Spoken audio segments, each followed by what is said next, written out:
Judgment Day, you cause that man to assume the appearance of someone? That's what they're going to do.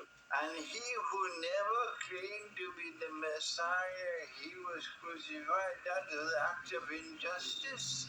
You attributing injustice to Allah? What foolishness! Where are the scholars who will correct this foolishness? He's saying, where are the scholars who will correct this foolishness? He understands that it's foolish. And guess what? There probably are more scholars who realize how foolish this is.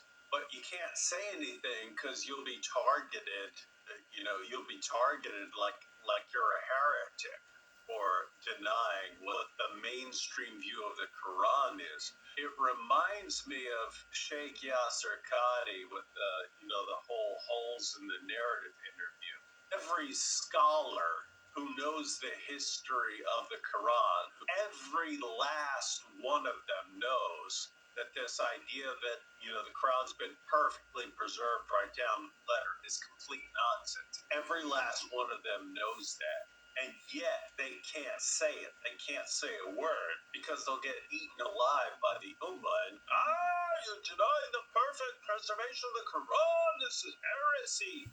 And so they all have to keep their mouths shut. I mean, from his perspective, you've got the entire Ummah running around accusing Allah of being this divine deceiver, this divine trickster. I mean, you don't know what to believe. If Allah can trick people for no reason into thinking that Jesus is crucified, and even his followers can be tricked by this, I mean, how do you know anything that's going on right now?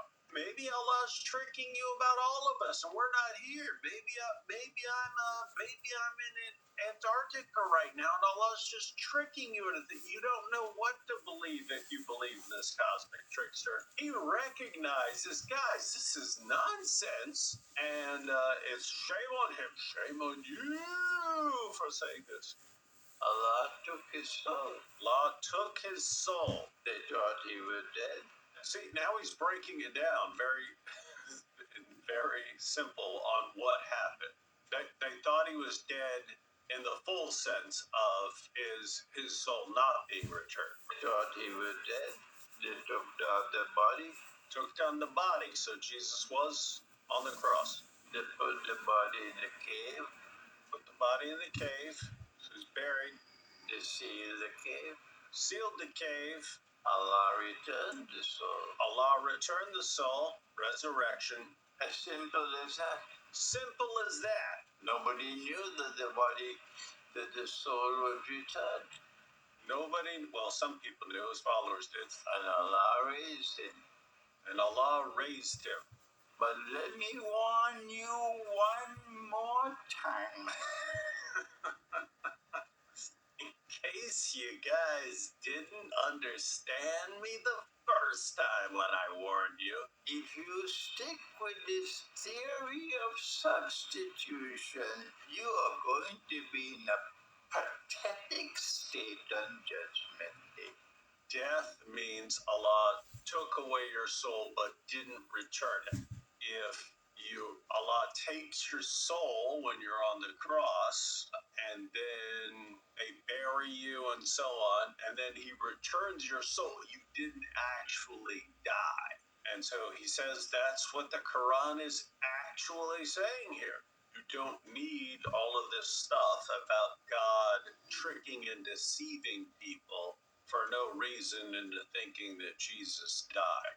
But you have verses like 355, and when Allah said, O Isa, I'm going to terminate the period of your stay on earth and cause you to ascend unto me and purify you of those who disbelieve and make those who follow you above, those who disbelieve to the day of resurrection.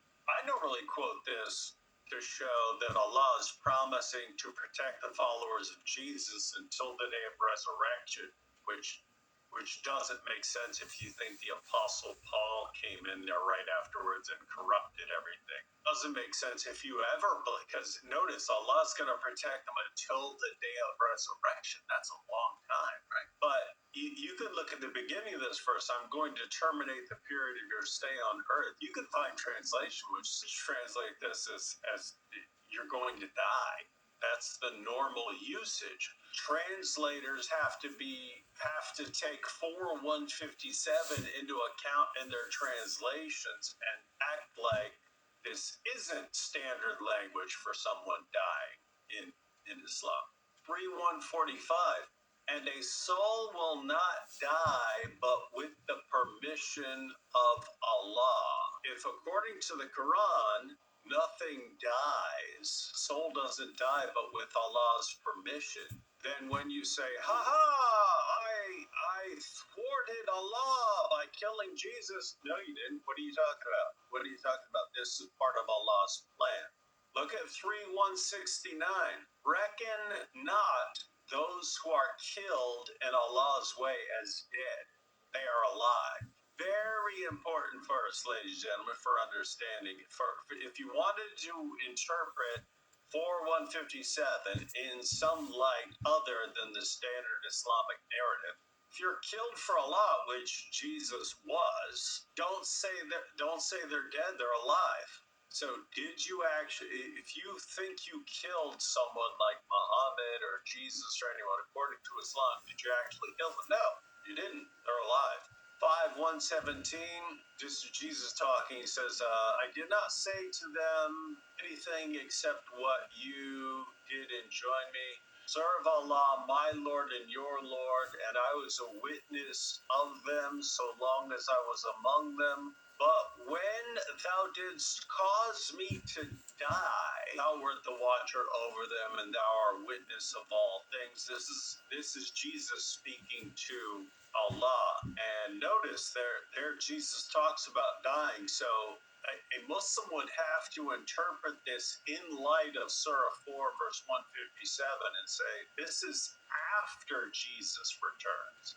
Jesus was taken to Allah, then he's going to return later, judge the world, die, and they would have to say, that's what this death is talking about. It's talking about even after that. But if you just read this verse without thinking that 4:157 denies Jesus' death and crucifixion, you would just think that this is talking about Jesus' death on the cross.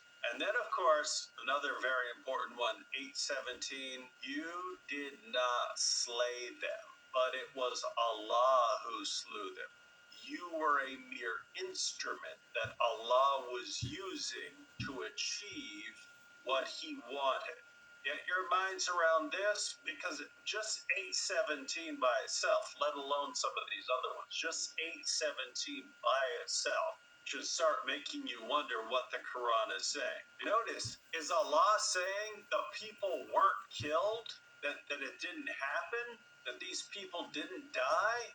No, he's saying he did it through you, and that you are a mere instrument of his will. So anyway, the point is, you have passages like this, you have verses like this, where Allah says, you didn't kill them, I did. So, if the Jews are saying, according to 4:157, if the Jews are saying, we killed him, we crucified him, well, think of that in light of chapter 8, verse 17. You didn't do it, Allah's doing that.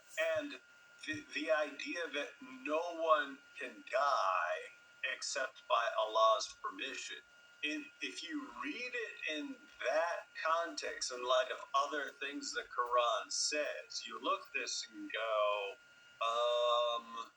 okay, the Jews said, we got them, but according to Islam, Allah can use people as instruments to further his purposes. And so, is Allah saying, no, you think you overpowered me, but you're simply carrying out my plans, and Jesus is alive, and I took him to paradise. You know what I find strangest in all of this? Have you noticed how many verses of the Quran Muslims are quite happy to reinterpret? Of course, absolutely. And then we get to this verse, and this is somehow the only verse in the Quran that you cannot reinterpret. It has to mean Allah's a trickster who starts false religions for no reason. That's what it has to mean, and we can't accept any other interpretation. They have to die on that hill here. Yeah, weird one. Weird hill to die on. A very weird hill to die on. I die on the hill of Allah's deception, dang it! No, Jesus was not crucified. He was definitely not killed. None of that happened. It's absolutely not true. I will not change my mind on this. Allah tricked everybody. I will not change my mind on this. Allah is a prankster. Allah is the best of pranksters. He does the best pranks. He creates the biggest false religion with the greatest prank. He's showing us how a prank is really done, and I stand by that. I am proud of that. I'm proud of Allah. It's weird. It's weird. When you could really just like this scholar sit down and look at it different, look at it and say, hey, no, our God is not a trickster. That's not what happens. That's not what the verse actually says. You should probably go with the interpretation that doesn't portray your God as this cosmic trickster who deceives people for no reason. 4157 has been misinterpreted by Muslims because the Quran is affirming earlier scriptures which clearly claim that Jesus died by crucifixion. It's also a fact of history, and the only way around it is to portray God as a deceiver. I'm not going to do that, and therefore I'm going to conclude that 4157 is not denying the crucifixion. Even as a Muslim, I would have a massive problem with the standard Islamic narrative. I would say I can't accept that. I can't accept that position. Stop accusing God of being a cosmic deceiver. Get a better theology. Get some help.